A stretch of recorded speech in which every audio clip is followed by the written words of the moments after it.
తెలంగాణలో హోంగార్డుల జీతాలు పెంపు దినసరి భత్యం 1000కి పెంచుతూ ఆదేశాలు. వీక్లీ పరేడ్ అలవెన్స్ 200కి పెంపు. పెంచిన జీతాలు జనవరి నుంచి అమలు.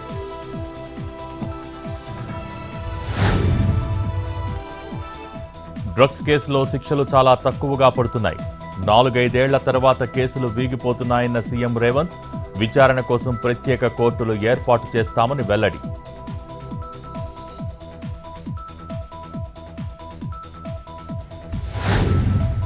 ఎల్లుండి మధ్యాహ్నం 1 గంటకు బీఆర్ఎస్ ఎల్పీ సమావేశం. ఎర్రవెల్లి ఫామ్ హౌస్లో కేసీఆర్ అధ్యక్షతన మీటింగ్. పాల్గొనున్న బీఆర్ఎస్ ఎమ్మెల్యేలు, ఎమ్మెల్సీలు.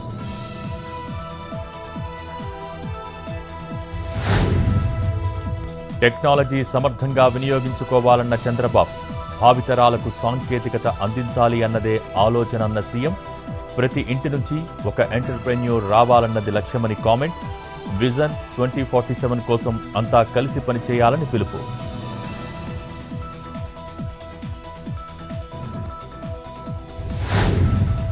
వైసీపీ హయాంలో ప్రజలను భయభ్రాంతులకు గురిచేశారు. వేలాది ఎకరాల భూములు కబ్జాలు చేశారన్న మంత్రి నారాయణ. గతంలో జరిగిన తప్పిదాల పరిష్కారానికే రెవెన్యూ సదస్సులని వెల్లడి.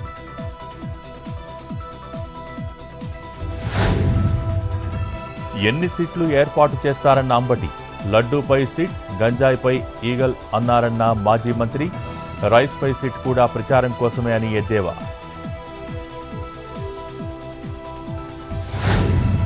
మలక్పేట్ మెట్రో స్టేషన్ వద్ద అగ్ని ప్రమాదంలో కుట్ర కోణం.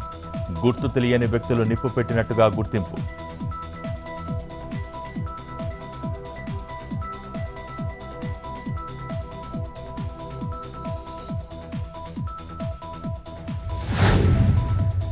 హైదరాబాద్ దుండిగల్ పోలీస్ స్టేషన్ పరిధిలో విషాదం. మర్రి లక్ష్మారెడ్డి ఇంజనీరింగ్ కాలేజీలో బీటెక్ విద్యార్థిని ఆత్మహత్య. హాస్టల్ గదిలో ఉరివేసుకుని శ్రావణి బలవన్మరణం. కాలేజ్ ఎదుట కుటుంబ సభ్యుల ధర్నా.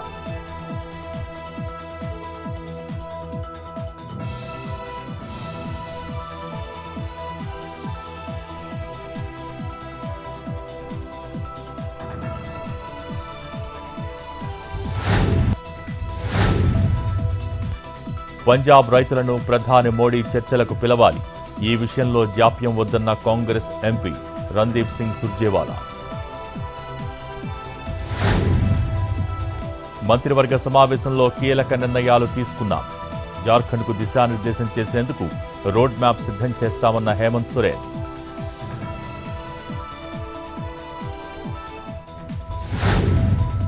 కోల్కతాలో హిందూ సంఘాల ఆందోళన.